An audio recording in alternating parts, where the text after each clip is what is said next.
नमस्कार। आज मंत्रिपरिषद में 43 एजेंडों पर निर्णय हुआ है। सबसे महत्वपूर्ण जो एजेंडा है वह है बिहार में युवा आयोग का गठन करने के संबंध में है।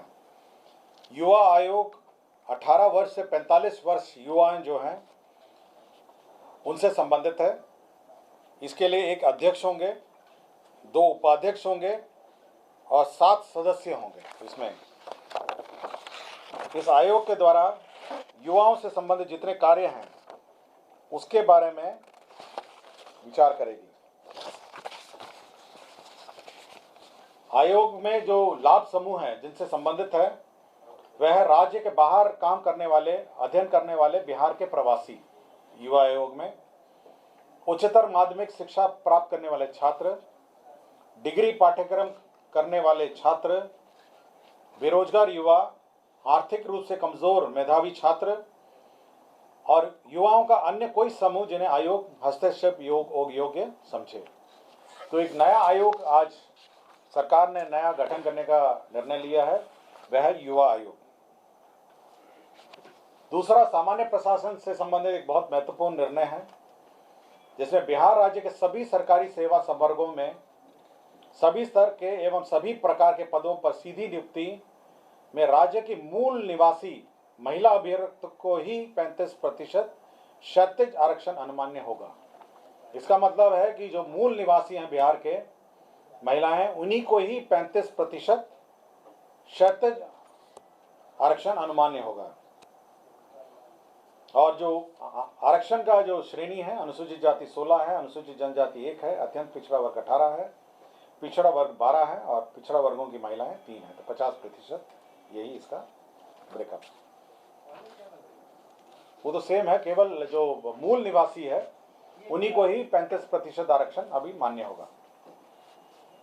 समाज कल्याण विभाग ने एक नई योजना शुरुआत की है जिसमें जो दिव्यांगजन है उन्हें दिव्यांगजन सिविल सेवा प्रोत्साहन योजना का शुभारंभ किया है।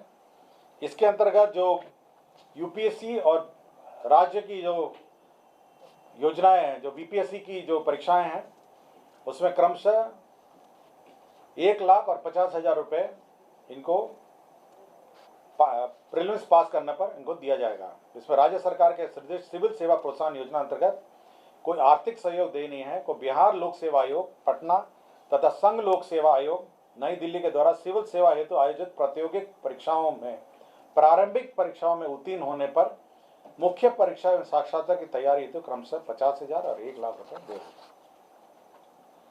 राज्य सरकार ने एक कॉर्पोरेट सोशल रिस्पॉन्सिबिलिटी जो विविध कंपनीज और संस्थाओं द्वारा दे है, उसको उपयोग करने के लिए एक CSR पॉलिसी 2025 का गठन किया है और एक CSR सोसाइटी।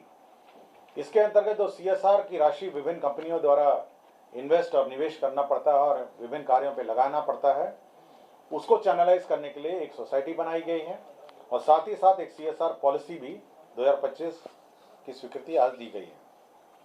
क्या होगा सर? ऊर्जा विभाग के अंतर्गत बिहार नवीन एवं नवीकरण ऊर्जा स्रोतों के संवर्धन, जो भी नवीन एवं नवीकरणीय रिन्यूएबल एनर्जी स्रोत हैं, उसको उपयोग करने के लिए एक नीति बनाई गई है 2025। इसके अंतर्गत किन किन जमीनों पे लगने हैं, किस किस भूमियों पे लगने हैं, कैसे इसका चैनलाइजेशन होगा, कैसे इसका पावर परचेजेस होगा, इसके बारे में एक विस्तृत नीति राज्य सरकार ने आज 2025 स्वीकृत किया है। पेट्रोलियम एवं प्राकृतिक गैस विनियमन बोर्ड अधिनियम 2006 के आलोक में स्वच्छ एवं पर्यावरण के अनुकूल ऊर्जा की आवश्यकता के मद्देनजर प्राकृतिक गैस, नेचुरल गैस को विकल्प के रूप में चयनित किए जाने हेतु बिहार शहरी गैस वितरण नीति, जो टाउन में जो शहरी क्षेत्रों में गैस वितरण नीति 2025 की स्वीकृति दी गई है। सिटी गैस डिस्ट्रीब्यूशन नेटवर्क कैसा होगा, क्या होगा, PNG कैसे प्रयोग किया जाएगा, इसके बारे में एक विस्तृत नीति राज्य सरकार ने स्वीकृत की है। अनुसूचित जाति अनुसूचित जनजाति कल्याण विभाग में 720 आसन का एक आवासीय विद्यालय मसानी अंचल चैनपुर और कुलवा अंचल अधौरा जिला कैमूर में स्वीकृत किया गया।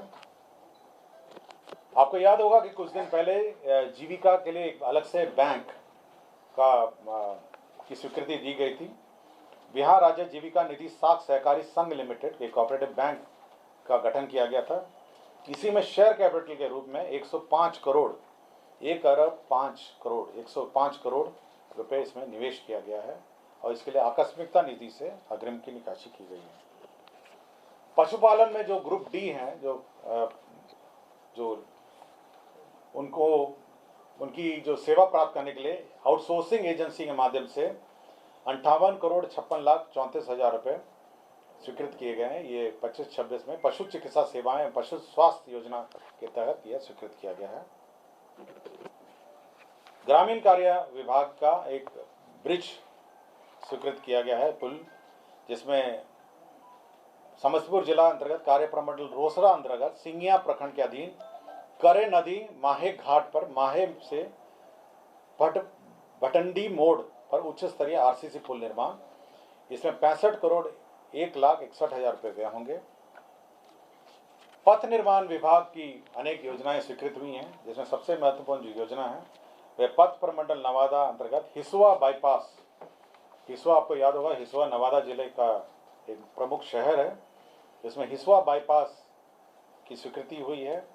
यह करीब 2.9 किलोमीटर का होगा और इसमें 35,35,500 रुपये इसमें व्यय होंगे और अब हिसुआ बाजार में जो जाम लगता था उसको निजात मिलेगा। पथ निर्माण विभाग में समस्तीपुर अंतर्गत मोहिउद्दीन नगर बलुआई से पत्सिया पथ बया धर्मपुर एवं चकला पथ का चौड़ीकरण और मजबूतीकरण कार्य स्वीकृत हुआ है।